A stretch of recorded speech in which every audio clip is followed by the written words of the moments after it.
Hello, everybody, and welcome back to the Hockey Writers Fantasy Forecheck podcast. As always, I am your host, Jacob Strozyk. I am joined by my co-host. Jacob Billington. Today, we're going to go through our last position to talk about, and that is the center position. Way too much talent down the middle.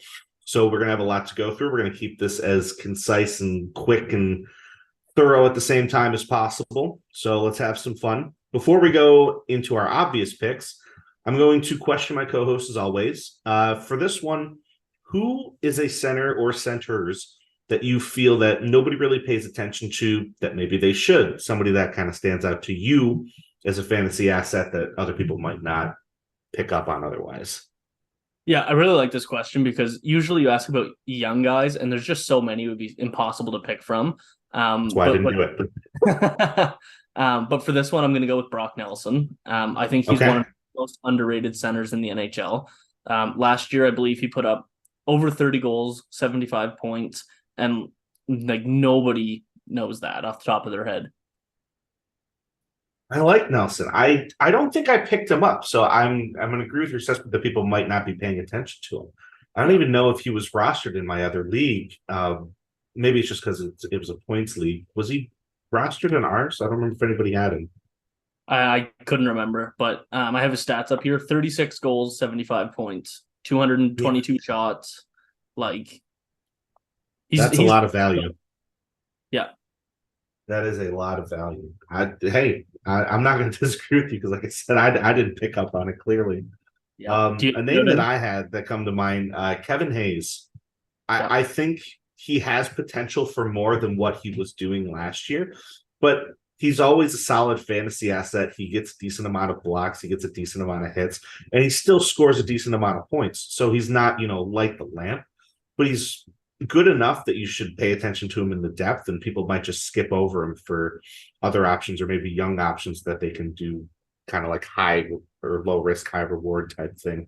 I think he is that same type of low risk, high reward because he's going to get the playing time and he's going to score. So I like Kevin Hayes as a more underdog pick.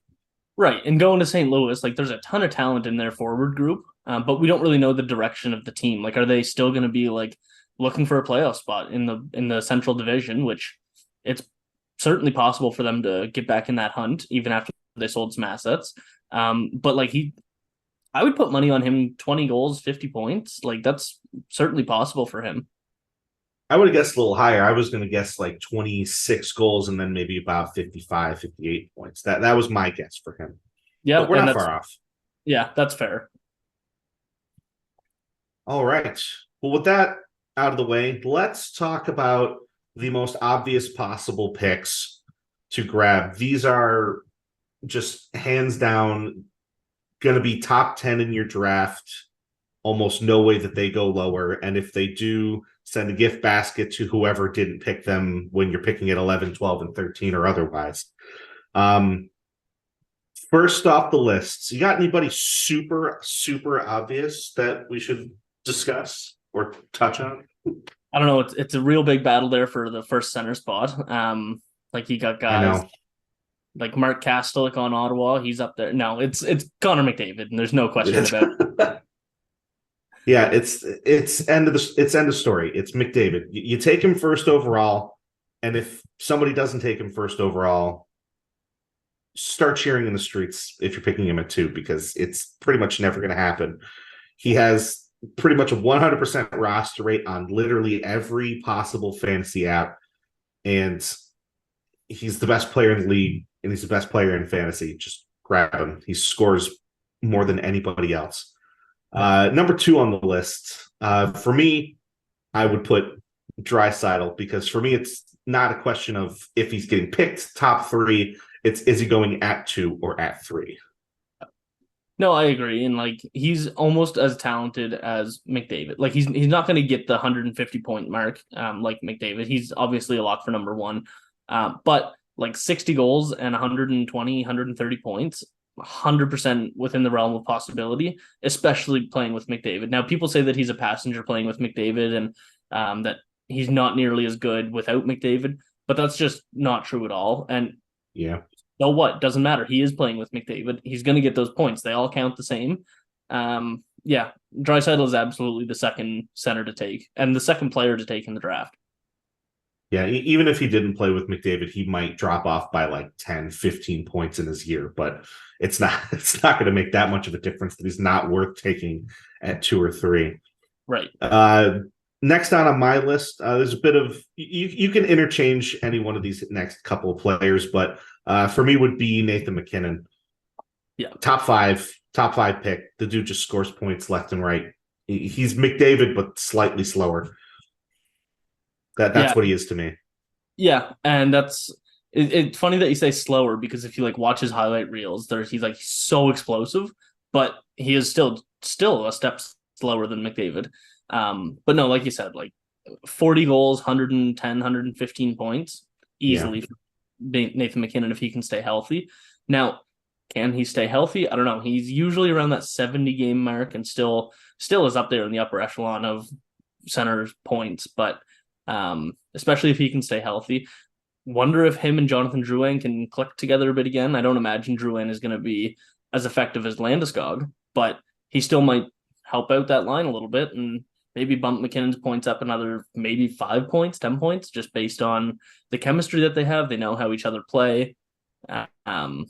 And then obviously Rantanen, he's going to play with, who was fantastic. Yeah, it's the Avs. They're going to score a lot of goals. And McKinnon's going to be at the heart of it. So top 5 pick, if you ask me. Yep. And you wouldn't be upset with it. Another one, Auston Matthews. It's goals galore. He had a bit of a down year last year, but there was like that talk that he was hurt for a decent portion of it. He was playing through like a hand injury or something. So if he's at full health, and you can expect the Auston Matthews that you usually do, 50 goals, 90 plus points, top 5 if you want. You can even go as low as maybe top 7 for your pick, depending on what you value as far as like goaltending or defense. But you wouldn't be upset picking Matthews top 5, if you ask me. No, I agree. I took him 3rd last year. I believe it was 3rd overall. It might have been 4th though. And obviously I was disappointed. 40 goals, 85 points, I think he got. And he cracked 90. Yeah, and I say disappointed, but that's still pretty solid. I obviously was expecting more after a 60 goal season, but he was playing that. He did 40 goals with hurt wrist for the majority of the year. And yeah, I don't know. He's definitely a top, like you said, 5 pick, maybe 7, depending on like if Makar is available at 5, I'm going to take Makar over Matthews, but that's all preference. Right. That's all just situational. Like what do you feel you want to pick in that spot? But the point is you're not going to be disappointed if you take him high. Yeah. That's kind of the whole crux of it here. Last player on my list for this one might be slightly controversial, but it's just my opinion. I'd put Jack Hughes in the top echelon of this. I'm not sure if he will go in the top 5. I'm just saying you wouldn't be upset if you did it. I think it's a long-term play, but he's definitely a top 10 draft pick as far as centers go. And as far as just overall players go, I think he's really come into his own. So I think I like Hughes a lot, and I'm really sad that nobody would trade me him last year. Yeah, I would take him in just a single season league. I would take him right around the 9, 10, 11 mark. That's where I'd be pretty comfortable taking him. In a keeper league, probably top 5, maybe 6. He's obviously super young. He has a wicked offense in New Jersey to play with. And yeah, I just think that he is, if he's not already in the top 5 centers, he's going to be very soon. Yeah, he's a franchise center position. So if you're in one of those keeper dynasty leagues, he's a pick before somebody else does, because he's going to be scoring boatloads of points for you for the next 10 years. Yeah. All right. With those out of the way, those are the obvious picks. I kind of have my next tier, which are just, top end players. We're looking at picks between maybe 8 to 20 to 25 that you would be grabbing one of these centers. I have a bunch on my list. Give me one from yours.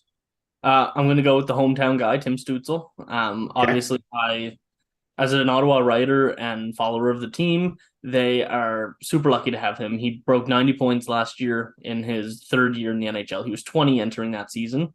And he has been eager for playoffs over the past few weeks. There's been a lot of him in the media talking about playoffs.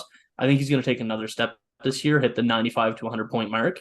Certainly happy taking him in the top 15 players.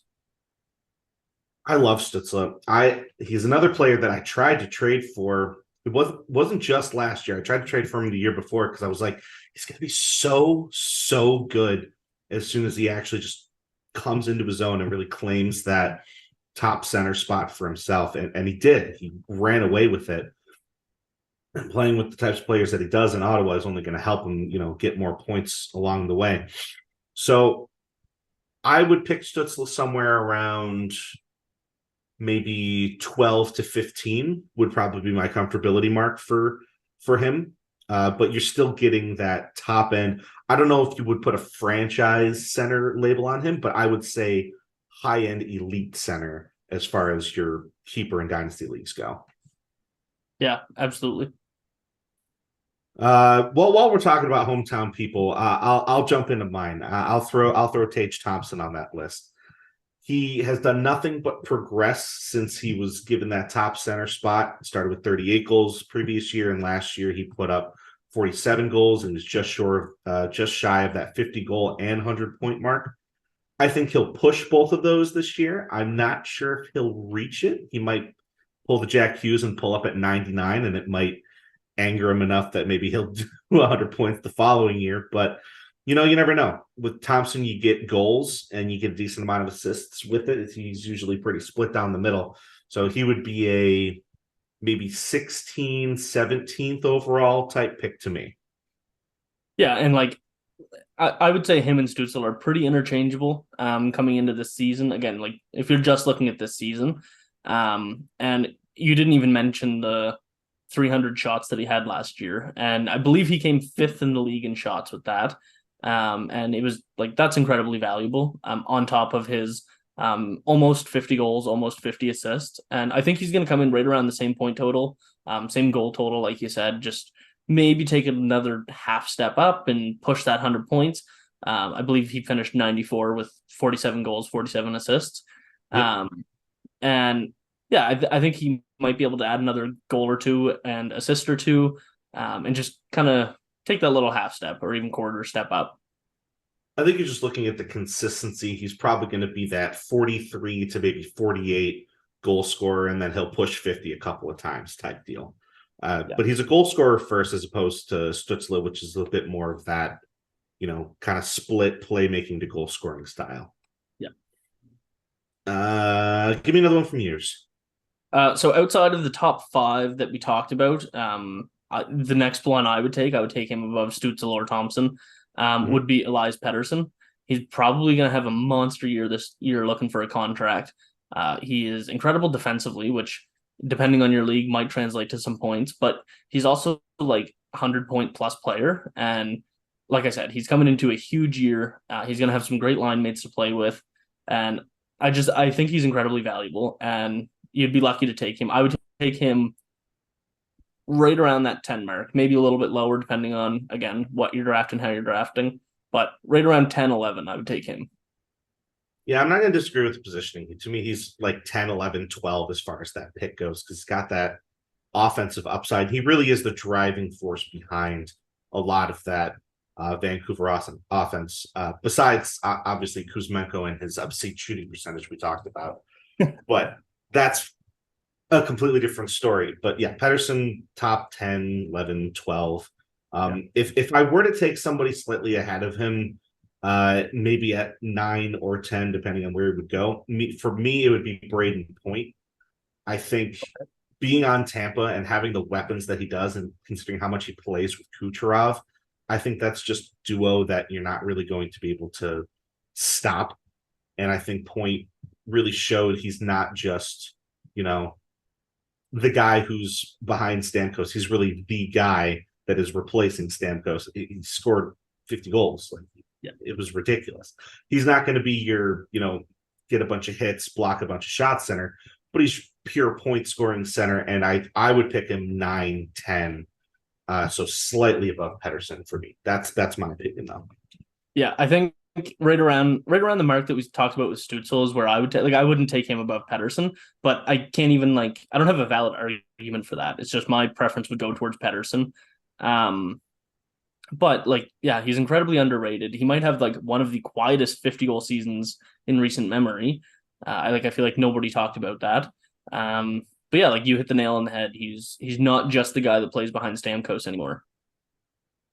I just think he's underrated considering what he offers as far as fantasy is concerned. So don't sleep on him in your top 10, 15 if people are otherwise. Give me another one from yours. So if we're talking keeper league, I kind of have two questions for you here. In the Yeah, keeper throw me. league, where are you taking him? And in a single season league, where are you taking him? Connor Bedard. In a keeper league or a redraft? Redraft, I wouldn't be taking him in my top echelon of players. I would probably be comfortable taking him maybe around the 45, maybe 50 mark at the very, very highest. Because I just think there's other players that show enough consistently, especially it really depends on how long your draft is. Because if you're in a 10-person league, 50, you're talking about fifth round. That I think that's a reasonable spot to be picking up Connor Bedard because in a redraft, you're still going to be wanting points, but you're going to want to be wanting players that kind of round up your lineup at that point. If you're in a keeper league, I think it justifies taking him a little bit higher because you're banking on his potential more than you're banking on his production this year, which very well could be fantastic. He could just decide to throw up 75, 82 points. But Yeah. my opinion is he's going to drop maybe 58 to about 65 points just because he's not really surrounded by a whole bunch of weapons in Chicago just yet. So Dynasty Keeper League, I would say justifiably you'd be picking him in your top probably 30, 40 players at the very highest, and that's based off potential alone.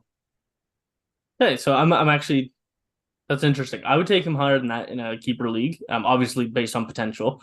Probably around the 20 to 25, I would be comfortable taking him. Just because there's so much hype around him.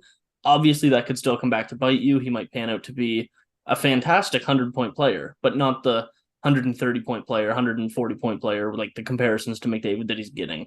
But yeah, so it's certainly interesting. I just wanted to throw that name out there while we're talking about these high-end guys, and especially for the league where you might think of taking him because we don't really have him on our list for anywhere else. So well, because it's harder to place him because you don't know what is this player going to be. Even when you go back towards when 2015 started, people were definitely hyping on McDavid. They turned out to be right, but there's no guarantee that everybody was going to be right. There were people during that year who were like, well, getting Jack Eichel just behind that isn't too much, worse than getting McDavid. And he's not even close to him as far as point totals go or as far as fantasy goes. So people who were super high on Eichel at that point in fantasy are probably regretting that decision a little bit comparatively when they could have grabbed somebody a little bit more high end and consistent. So it's that gamble. Are you willing to take it? Or are you willing to be like, all right, this is a tank year for me. I can use my high picks to draft these young potential players and pray they pan out. So it's just based off of what strategy you want to do. Yeah, no, I completely agree. All right. Let me throw one of my personal favorites because I get him every single year, and I absolutely love what he does. Mika Zibanejad. I think he's one of my most consistent fantasy performers over the past probably 4 or 5 years almost. And I love having him just because he plays so well in that pairing with Panarin. And even if he's not playing with Panarin, he's still running that top unit and the top power play unit.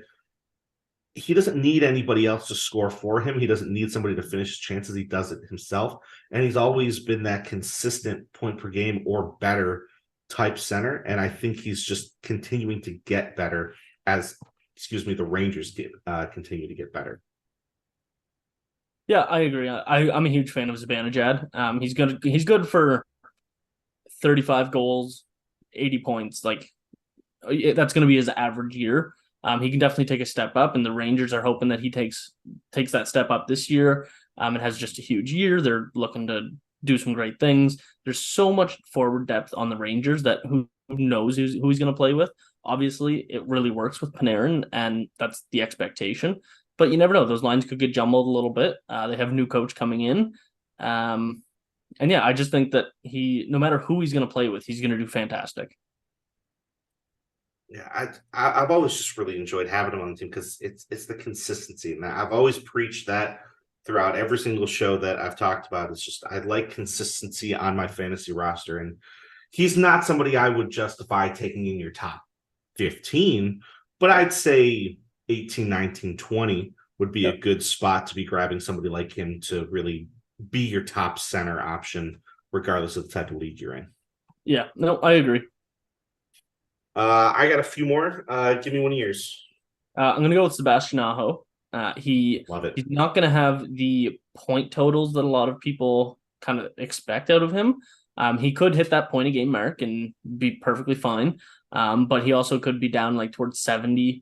But like he's going to get a ton of shots. His face-offs are great. And if again you have a league that has defensive metrics that kind of give you a couple bonus points, like even plus minus, he's gonna do wonders in those categories. But again, like he certainly could be a 35 goal, 35 assist kind of guy. Like that consistency that you were talking about. He's always going to be good for 70 points, 65 points. But definitely has the potential in him to take that huge step any day now, and hit that 90, 95. I don't think anybody would be surprised to see him challenge 100 points. Yeah, I always wanted Aho, but I've never been able to get anybody to actually give me him or trade me him otherwise. Yeah. Because you're right. He's just that embodiment of consistency, split down the middle, good defensive metrics across the board, a lot of face-off wins. He gets a good amount of shots. So he's that good rounded center that'll really perform super well for you in a fantasy league, regardless of the type of, if you're in a category or if you're in a points league. He puts up everything that you want down the middle. He, for me, as far as picking him, would probably be in that same category as Zibanejad, 18, 19, 20, maybe as low as like 22. But I wouldn't drop too much lower than that as far as like what number he would be picked at, because he's got all that high-end skill up front. Right, exactly. Somebody I kind of it's a bit tantalizing to talk about just for the sake of, I'm a Buffalo fan, but still, I love having him in fantasy. I already mentioned him. It's going to be Jack Eichel. He was fantastic during the playoffs, so maybe he can translate that to some regular season success. Not that he hasn't had regular season success, but after coming back from his neck surgery, he's been kind of iffy as far as the fantasy aspect goes, just because his scoring hasn't been nearly as consistent as it was prior to that. So I think this might be the year that he kind of makes that turn and really, gets back to being the Jack Eichel that people were expecting when he showed up in Vegas. So as far as picking him, maybe as high as like 16, 17, but I wouldn't go much higher than that. On the low end, if you don't believe he's going to be that same exact type, or if you don't believe he's going to be better than last year, you'd probably be looking at 22, 23, 24. Yeah, and I'm in that like 20, just above the 25 mark. I'm right around there. I do think that he's going to take that step forward this year. This will be so. Last year was his first full year uninjured since the neck injury, because he came after his surgery and he had a broken thumb for the last 20 games of the season. His first year in Vegas. Then last year was his first full year healthy after so long. So he had an adjustment period, completely justifiable. This year, most likely, like you said, going to take that turn, take that step forward. But I need to see that first. I'm very confident in it, but for fantasy, I'm going to want to see that before I take him. Yeah, he's slightly ranked higher for me just for the sake of I watched him in Buffalo. I know what he can do when he's healthy, and me believing that he can do way better when he's healthy, I'm more inclined to take him in my fantasy leagues based off of that. That's just a personal thing more than anything else. Yeah. I got one more on my list. Give me one more from yours. I'm gonna take the last one on your list actually. Rupe Okay, Hintz. we'll just discuss them then. Yeah, I've been wanting to go with Rupe Hintz for a couple of these picks now.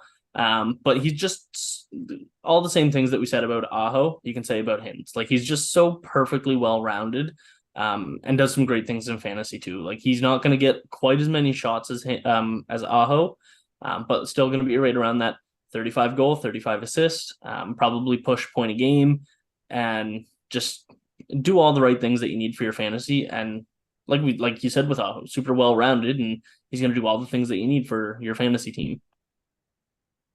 Yeah, he really burst onto the scene at one point, and I remember paying attention to him a lot last year because I was just like, he's actually really good. Because prior to that, he played a few seasons with Dallas. I'm looking at his stats now. He had 58 games played his rookie year, 22 points. He jumped it up a little bit the next year, 60 games played, 33 points, 19 goals. And it's like, okay. But he's playing that third line role. He was right around 14 minutes. And then 2020-21, he jumped up. He's playing first line minutes, 41 games played. He had 43 points. A lot more reason to pay attention to him.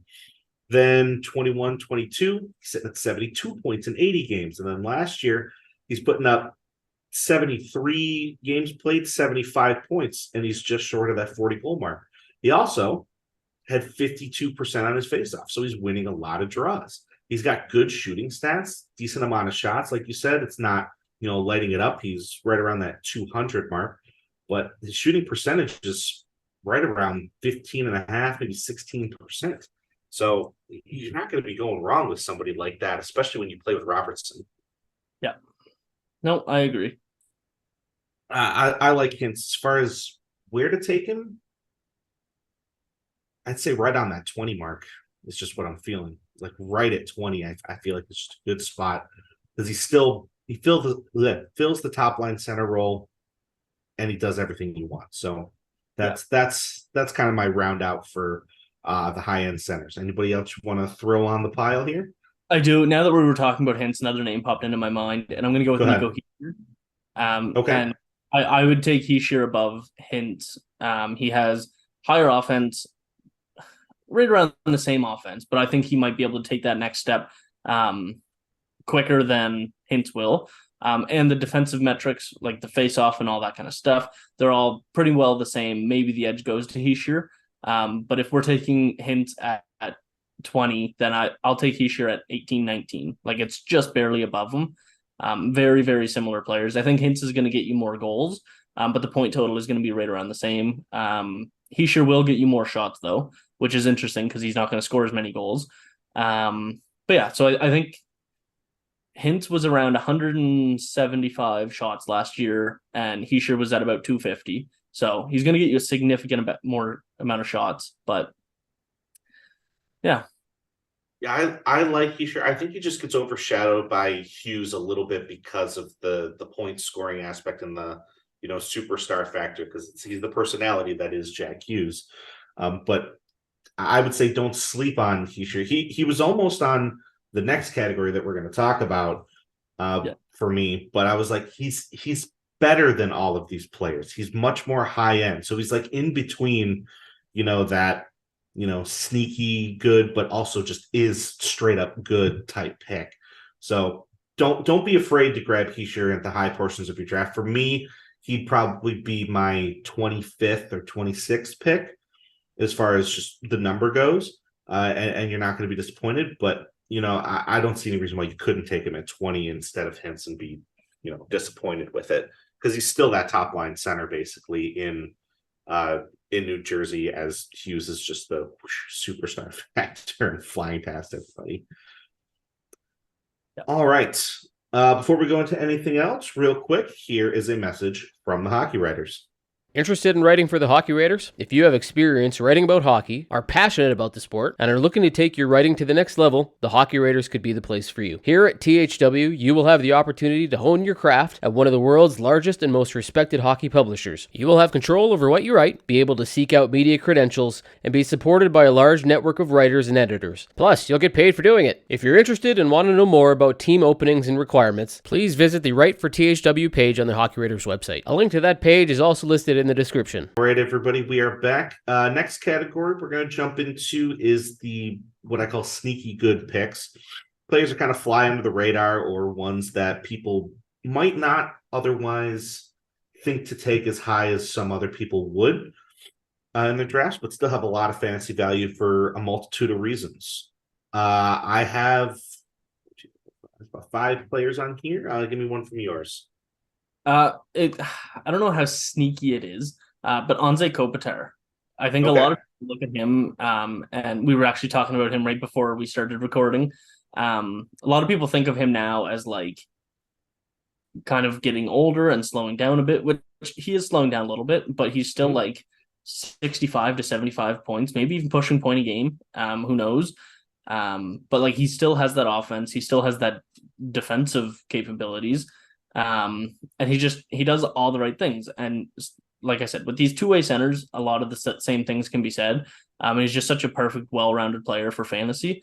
And you might want to take him closer to 35, but he's still pretty far up there on the list.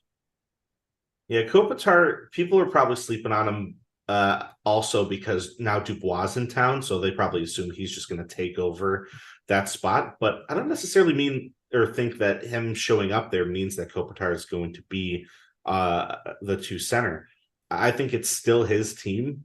I still think it is him that's going to maybe not lead the team in points, but he'll be challenging for it. If he's not number 1, he's definitely going to be number 2. So I'm not sure if I would take Kopitar that high in my keeper leagues, just because of the age factor. But if you're doing redraft, I'd say, that 30-something spot is good. For keeper leagues, he'd probably be closer to that, 55, 60 mark, because then you're still getting somebody really, really good to round out your team without sacrificing too much as far as your youth goes. But no, I like Kopitar as you're right, it's not sneaky, but it's maybe just flying a little bit more under the radar comparative to what he normally would be. Yeah. One for me, top of my list every single year. I keep trying to get him, and he always is a great fantasy performer for me. Is Vinny Trocheck. Just constantly, he's a good face-off guy. He's always good at scoring points. He's usually split fairly down the middle between his goals and assists, but I always just find he has great fantasy value. He also gets a good amount of power play points as well, but he's never that top center guy, but he's always a good 2-3 center, and he's consistently scoring points. He's never that, 82 point guy, but he's always in that 55, 60 something range. And I love players like that to kind of fill through the rest of my lineup. He wouldn't be a top, 40 pick, maybe 50 at the very highest, but he's more of a grab him in the maybe 60, 70 range, depending on how many centers you have up to that point. If you haven't filled out your center spots, then you should be taking him maybe in that 60, 55 range. If you have, you could take him a little bit lower if nobody has already. Yeah, and one thing that you didn't mention is his hits as well. Like he's nearing 200 hits a season, I think. He's at least above 150. He's good for, like you said, 60 points. And an underrated part is that this year he's probably going to be playing with Blake Wheeler, who still has a lot of offense in his game. He's definitely slowed down a lot, so the plus minus might impact if it has much value in your league. But yeah, like you said, Trocheck is just really, really solid. Great second line center, 25 goals, 60 points. That's pretty realistic output from him. A lot of shots, a lot of hits. Does a lot of things right. Yeah, it's that coverage that I really just enjoy. Before I keep going on about him, give me one of yours. I'm gonna go with Joel Eriksson. Love it. I don't know how he is I think he's injured right now, but I don't think it's supposed to be long term. I could be wrong about that. It's supposed to be after the first month, and that's it. Yeah, and so he might fall a little bit deeper in your draft than some other players might. But same things as Trocheck. He does about 60 points, 25 goals. He's going to get a good amount of hits. I believe he's a pretty physical player. A lot of them are in Minnesota too. And yeah, like there's not even much to say about him. He's just same things as Trocheck. He's really well rounded, and like you said with the coverage. Yeah, he went from that maybe mid-tier two-way forward type of player to really jumping in and being a big physical kind of power forward style center now. Yeah. So I like the way he adapted his game, and it really changed the fantasy outlook on a player like him. So don't shy away just because he might be injured to start the year. He could be good to go. We'll find out ultimately once preseason starts and all of that. But I wouldn't stray away from taking him in your top, I'd say even 40, 45, just because he has good amount of coverage on all sides, from hits to scoring, and playing with Kaprizov is never going to help, or is never going to hurt you, or Boldy for that matter, whichever one, or both, if they decide to put them all on the same line. All right. Another one for me, bit of an underrated player, if you ask me, as far as his fantasy performance goes. Might not have gotten as much attention as he should have. Marty Necas. I think a lot of, I don't know how to phrase this other than 2 seasons ago, he was projected to kind of break out and do super, super well. And then he did okay.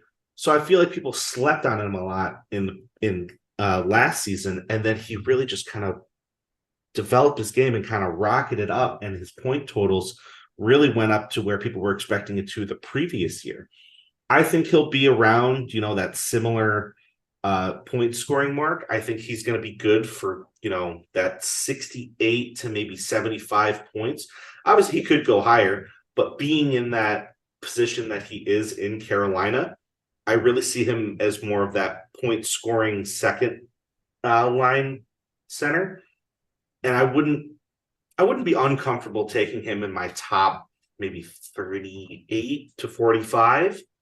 I like his game. He's not overly physical. He's a pure point scoring forward, but you're going to get a lot out of a player like that. Yeah, he takes a ton of shots too. I think he scored just shy of 30 goals last year. It was like 29 or 28. And he is most likely going to be playing this year on the right wing on the second line, but he is listed as a center on all the fantasy boards. So taking him, and he's probably going to be playing with Jesperi Kotkaniemi as the second line center. And I think a lot of his seasonal success is going to come based off of if Kotkaniemi can have that offensive success as well. And I don't think we're going to talk about Kotkaniemi today, but he is worth kind of just mentioning really quickly that if he has a big breakout year offensively, obviously he's great defensively. Everybody kind of knows that now. But if he does have that big offensive step, Marty Necas could go from the 70-point mark to maybe even 85 points if he gets some extra help on that line. Probably going to be playing with Michael Bunting on the left side too. So there's some offense as well. Really, there's so many options that he could play with, but there's so much offense in that whole Carolina forward group that it's so balanced out. I do feel like Necas scored almost every single game-winning goal last year. That's kind of what it felt like, which I do know that I do know that a lot of leagues have that stat. So he is a really clutch player, and I think I don't know the exact number, but it felt like I found it. How many did he have? He's got only 5. All right, well, 28 goals, 5 game-winning goals. 4 of them he had 4 overtime goals. Yeah, so you might have just remembered him scoring a bunch of the overtime goals for Carolina. His 4 OT goals is nuts. Yeah, well, yeah, it is. That's a really good. And I do know that like a lot of the game-tying goals to send the game to overtime, he scored some very clutch goals late in the game. Obviously, those don't hold the game-winning goals, but like he's just a really clutch player, and yeah, I'm a huge fan of him. Yeah, he had 240 shots last year, up from 159 in 21-22. He played a full season, 82 games, 28 goals, 43 assists, 71 points, 26 power play points, which is another great thing to throw on there. Not great in the faceoff dot. He's sitting somewhere around 40-something%. for his overall faceoff percentage. So don't look to him for that. Like I said, he's a pure point scoring defenseman, or not defenseman, point scoring center. Yeah, point scoring defenseman from the middle, right off the faceoff dot. Clearly, I don't know what I'm talking about. Point scoring center more than anything else. So you're not going to be looking for peripherals from somebody like him. Yeah. I still got a couple more. Give me one of yours. The last one that I really got on my list. No, I have two more. I'll go with Adrian Kempe first. I feel like somehow he's still underrated. Yeah, I love him. I think we talked about him last week, maybe. He came up. I think we talked about him on the right wingers, but he plays both. So he does play both. You can roster him in both. Yeah, and I'll just go listen to last week's episode to really hear about him. But 40 goal guys, 70 points. He's going to be pretty well rounded. But yeah, if you want to hear all of our thoughts on him, go listen to last week. Who do you have next? Yeah, I'll throw my home pick in here. Dylan Cousins. Yeah. He's slated to play that number 2 center spot. I don't think he'll overtake Thompson for the number 1, but he still does all the right things, kind of like Forecheck does for the Rangers. He's that, split point scorer. He had 63 points last year. I think he'll stay around that maybe high 60s, low 70s as far as the point totals go. He could hit the 80-something point mark, depending on how much Buffalo's offense decides to, just rail through everybody as they pretend to play defense. But as far as his scoring goes, it's going to be fairly consistent, but he also gets a good amount of face-off wins. He's been fairly good. He's right around that 50% mark. He's just below it at 49 point something. So as a young player, he's younger than 23. So he's just going to keep getting better. He's one of those dynasty players that you'll grab probably in your, 40s, 50s, 60s, depending on what everybody else wants. But he also throws hits. Not a super ridiculous amount because Buffalo hasn't been a physical team, but as things kind of adjust there, he's still going to be a good overall center, and he's a good two-way center. So he's going to have that consistency in scoring and peripheral coverage. Yeah, no, I completely agree. He's just the perfect second line center. There's no knocks to his game. He does everything right. And if, like you said, if he can really take that jump offensively, then he's going to become super valuable for fantasy. Yeah, and not to mention, I know I kind of leave this out sometimes when it comes to some fantasy leagues. If you're in a cap-based league, he's one of those centers that provides even more value that way because he's just over $7 million as far as his cap hit goes. So high-value center, low cap hit, that bridges that gap, and it might make you want to take him just a little bit higher than some of these other centers who are in that $9-10 million range, and he's going to give you similar value. I have still a couple more. Anybody else you want to throw in?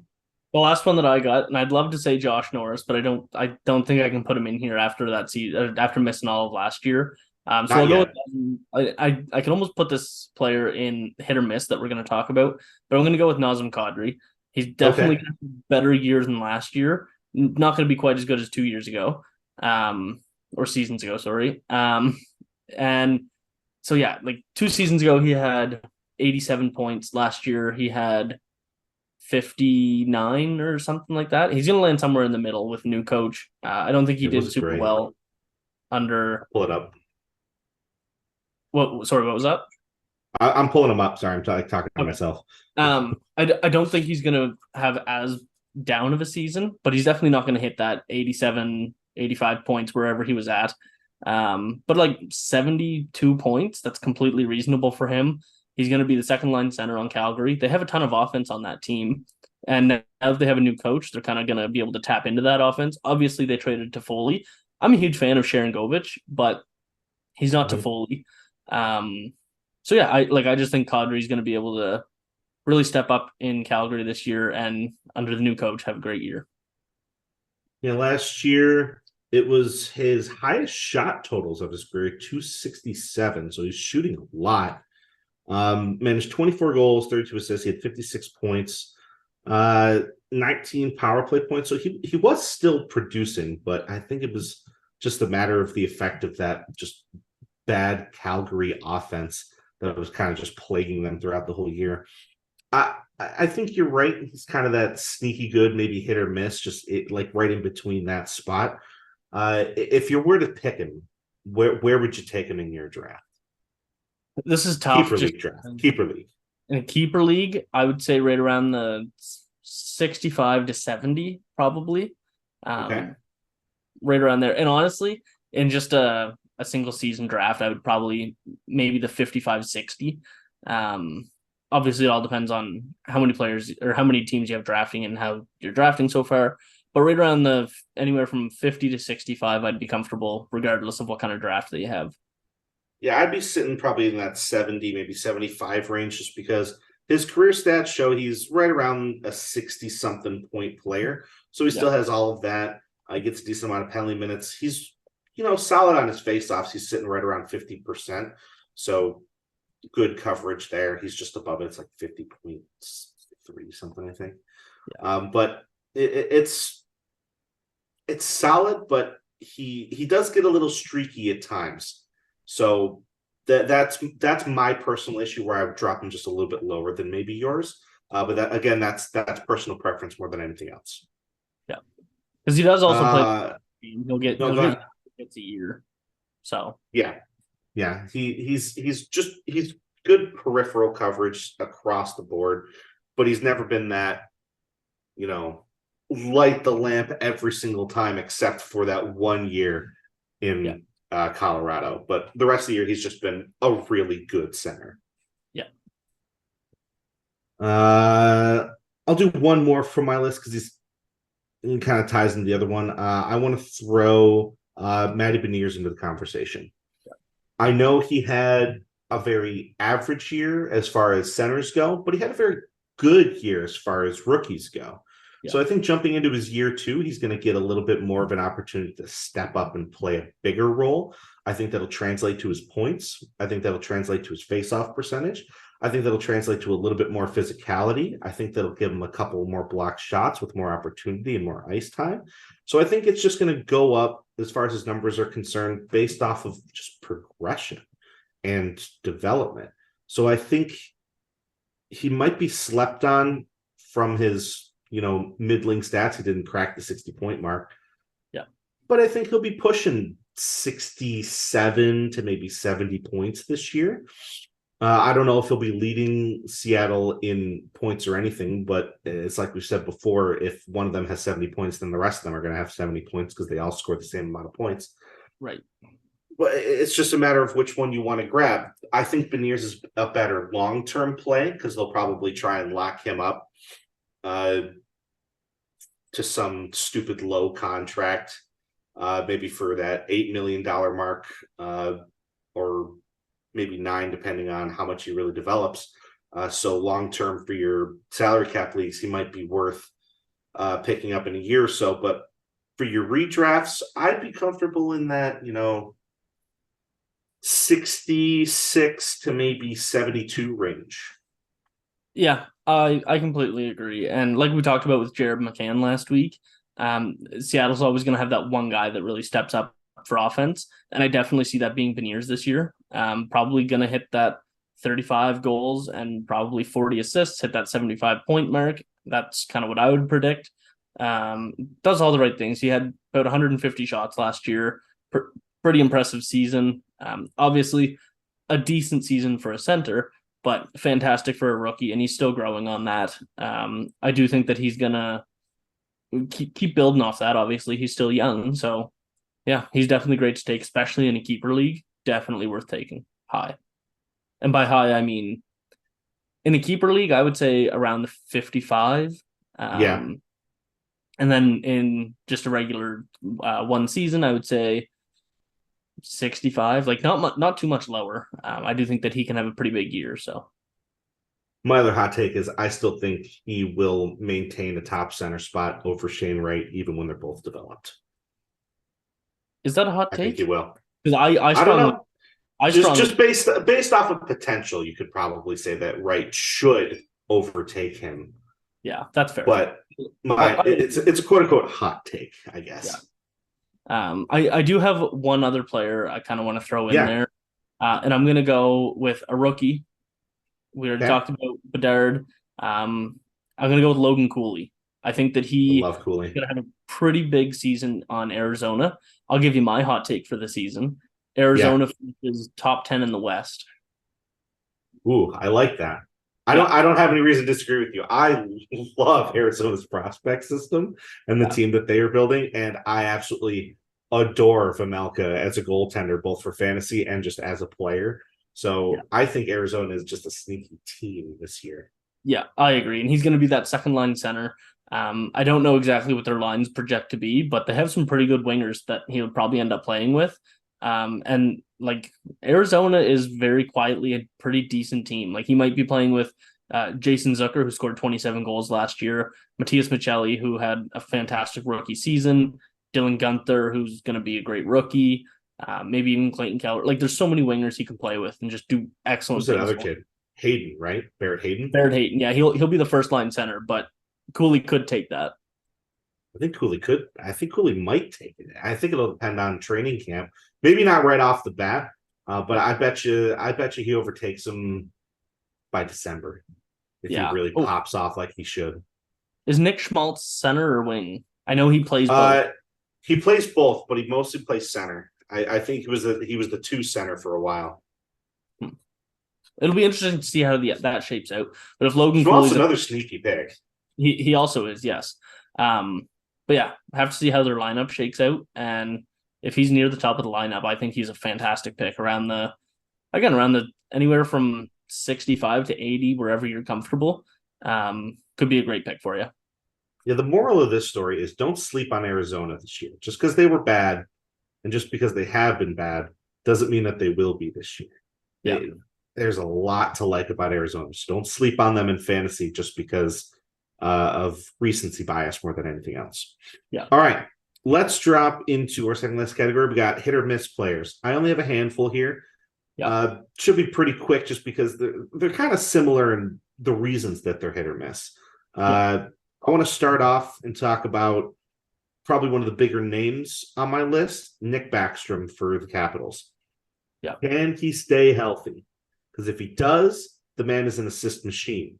Yeah. Is getting up there in age. Not really worth a top pick. He'd probably be somewhere around the 100 mark, maybe slightly lower as far as an actual draft pick is concerned. But that is if you believe he can stay healthy. Yeah. Is he had the hip surgery? Is he back full time? I believe they said he was recovered. The last I checked, he is not currently listed on injuries for fantasy rosters. Okay. So I wasn't too sure. But yeah, if he can stay healthy, even then, like 55 points, maybe. He's definitely getting up there in age. I don't think his game ages nearly as well as Ovechkin's. So yeah, hit or miss definitely falls under his health. But even if he hits, I think he's only 55, 60 points at the most. And he's the assist machine. He's not really much of a goal scorer. He never has been. But it's going to be, can he get that chemistry back? Will he play with Ovechkin? Can the two of them, feed off of each other and still play at a high-end level? Or will he fall down the lineup to maybe that 2 or maybe even 3 center spot, depending on if the other 2, because I do have other Capital centers. I'll kind of segue into my other one, Dylan Strome. I think he's more of a hit candidate than a miss candidate, especially if he is playing on that top line and getting the minutes that he showed that he deserves, because he had a really good year last year. Yeah. And I think he really earned his position. I wouldn't be uncomfortable taking him in the top 80. I like where he fits in the Capital system. I like his overall play. He doesn't need somebody to feed for goals because he can still score them himself. And he's not really living up to that 3rd overall hype from 2015, but nobody's going to live up to being 3rd overall when Connor McDavid went 1st. So it's completely impossible. But for what he's become, he's still a good hockey player. And I think he's still a good center, especially as far as fantasy is concerned. Decent split, decent faceoffs, decent blocks. And I like him as a player, but I think he's more of a hit than a miss candidate. Right. And I think name value might hurt him a little bit just because if everybody on the Capitals is healthy, he's probably going to be playing behind Kuznetsov and Mm-hmm. Backstrom. So he might be down in the third line center spot. That could lead to I guess what we're using the terminology of miss of a season. But if he does, like if Backstrom, like we mentioned, can't stay healthy, and Strome is up in the second line spot playing with some good wingers, 60 points is perfectly within reason. Does all those well-rounded things that we've talked about. And yeah, like I'm a huge fan of him, and I think he can have a good year. Throw me one from yours. I only got a couple left on mine. This was hard. I'm going to go with Horvat. We talked about him right before we started Okay. recording. Decided to save our conversation. He's on our list here, but it's just a matter of how is he going to fit into the New York Islanders. He's been a relatively consistent player. So him as a player isn't necessarily the hit or miss for me, but it's him fitting in on the Islanders that leads to him being on this list. Obviously, they just even though they changed coaches, they still have that defensive system that it's in their blood in New York. Um, and yeah, I think that Bo Horvat has the potential to do really, really well there. And now actually tie in another Islanders center that we kind of talked about, Mm-hmm. and I'll mention Matt Barzal as well, and all the same Okay. things. He's an assist machine. He's going to score anywhere. Like his missed season is going to be 70 points, but if you're drafting him for a 95 point season, it could happen, but it's just as likely as a 70-point season. Yeah. If you're gonna pick between the two, who do you take higher? I'm definitely taking Barzal higher, Okay. and which is challenging to really say with confidence because he's not going to score nearly as many goals as Horvat if they both have good years. But he has done better in that Islanders system than Horvat showed that he could do last year. See, I would be on the opposite end of the spectrum. I would go Horvat over Barzal just because of the type of player that he is. And if he hits, because we're talking hit or miss here, if he hits, I think he has a higher fantasy potential than Barzal does because assists, while great, you're only covering one category if you're in a category league, and assists usually aren't worth a whole lot in points leagues either. Horvat wins draws. Those will always get you points. He gets a decent amount of blocks. Those will get you points. He scores goals, and those are always worth more. So I think as far as a hit versus miss, I would personally take Horvat over Barzal between the two. Yeah. Yep. That's fair. Here's one I think might be a hot topic of discussion as we're talking about the Bruins center since Bergeron and Krejci are both gone. I want to talk about Pavel Zacha. I have liked him as a player since he got drafted, and I've constantly been like, just give him the opportunity. He can do it. He's a darn good center, and he's a darn good player. I think this will be his year to be like, I can step up and be that top line center that I could be, that I could have been when I was drafted. Yeah. And I really, really think he has not only the opportunity, but I think he has the skill to pull it off. Will he be at 80 something points? No, probably not. But I think you're looking at a high end of about 70 and a low end of about 62. So it's not a huge spread as far as what's a hit or a miss. But if he maintains that top center spot, or even if he's the second line center for whatever reason, I still think he's going to be pushing that 60 something point mark. That'll make him worth picking up in fantasy because Boston is still Boston. They're not going to hard drop off into nothing. Their scoring is still going to happen. So you're not going to go wrong. He might get a few points by accident, but I like him again as a hit versus a miss candidate. Yeah, no, I completely agree. Stepping into that first line center spot is going to be huge for him. And that's the expectation is that he will be the number one guy. He had over 55 points last year, playing in the middle six. Sometimes he was the third line center. Sometimes he was on the wing on the second line. And he's probably going to be playing with at least one of Brad Marchand and David Pastrnak, which is great for points. And yeah, he does so many things right and that he's bound for a breakout year anytime now. And like you said, maybe not the 80 points, maybe not the point a game, but anywhere around that 75 points is certainly within reason.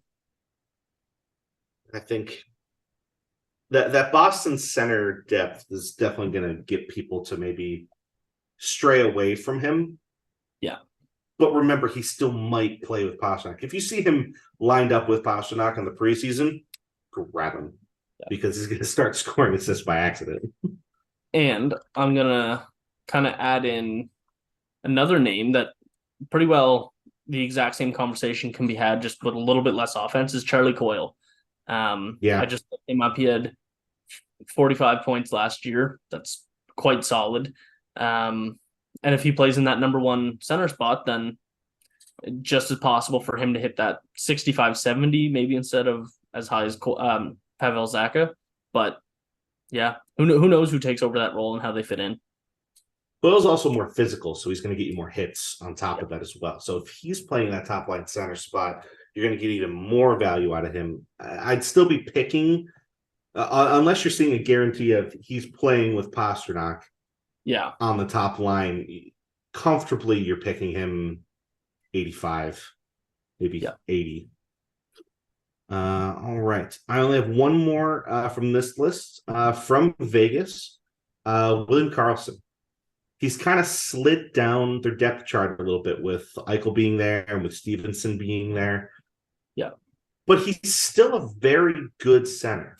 If he's given the opportunity like they showed that in his in the Vegas inaugural season, is he going to score 40 goals again? Probably not. No. Right.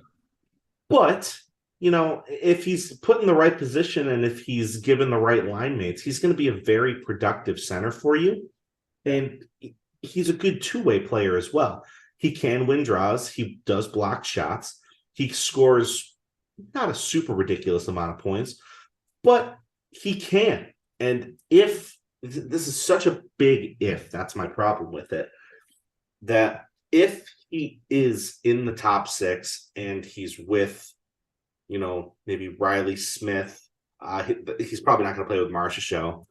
But if he's playing with Smith and maybe Stone, if Stevenson's out or something like that, he's worth more of a pickup than you might consider otherwise. Because right now, as far as center depth goes, he would be number 3, in my opinion, behind Eichel. Because Eichel's probably going to play with Barbashev and Marchessault based off of their playoff performance. So then it's Stevenson, Stone, and would it be Smith on the second? I can't remember who their winger is. Riley Smith is a Pittsburgh Penguin. What am I thinking of then? I'm like losing my mind here. Are you thinking of Barbashev? No, I already thought of Barbashev. There's one more. Who's the other? It's killing me. I gotta look this up. I know. I keep saying Smith, but like he's the one in my brain. I am losing my mind. Throw me one of yours while I look this up. That's so tough because if you have any left. There's so many players that could be a hit or miss. I don't know. I don't have any left, but I'm trying to think of one right here on the spot. You know what? I'll talk about Josh Norris now. I wanted to talk about him a little bit earlier. He could be a huge hit or miss. He could be 35 goals, 70 points this year, or he might struggle to come back from that shoulder injury that kept him out all year last year.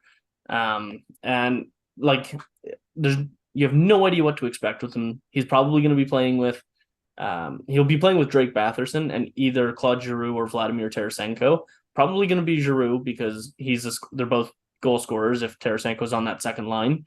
But yeah, like, I don't know what to expect from him. I'm like losing. Well, apparently I'm like seeing things because I don't know what I was thinking. Either way, if you get Karlsson and he's in a good position to be, scoring, I'd say he's worth picking up. That's kind of the point I was trying to make more than anything else. But ignore my random old timer moment for no reason because I couldn't remember a team's roster. Yeah. All right. I'll dip into our last topic before we wrap this up. I don't really have any huge downswing players. I just have a couple that I feel like could have some really, really big upswings based off of what they did last year, what their recent history has been. Biggest name for me is probably Ryan Johansson. He's going to be that second center in Colorado. And I think being in that type of system is going to benefit a playmaker like him. I think he has that potential to jump up to 70 plus 80 points comparative to what he's been at, which has been not bad, but he can do a lot more with the type of player that he is. And I think being in this type of system is really going to help his game. Yeah, I agree. And if he can stay healthy and play on that Avalanche team as the second line center, like he's gonna have a fantastic year. Especially like we talked about earlier with MacKinnon's health. If MacKinnon goes down a little bit, even for that 10, 15 games that he does a lot of the time, and Johansson steps up and he's playing with Mikko Rantanen, that's gonna be amazing for him and the team, because like he's just gonna probably fit in super well there. And there's something in the water in Colorado, and they always make it work somehow. So yeah, I think that he's going to have a big year, and a lot of players do when they go to Colorado. So if you pick him, are you comfortable above or below the top 100? That's a really hard line because it's right around. I would say above. I would take him a little bit above. Yeah, right so around above the 90 or below 90 then? About 92 to 95. In that, I was kind of in the same boat. My number was 93 to 95. Yeah. I like him. I love the potential there. Do you have anybody else that stands out to you, or are you going to poach my pick again? I've only got one, and that's Kirby Dach. Okay.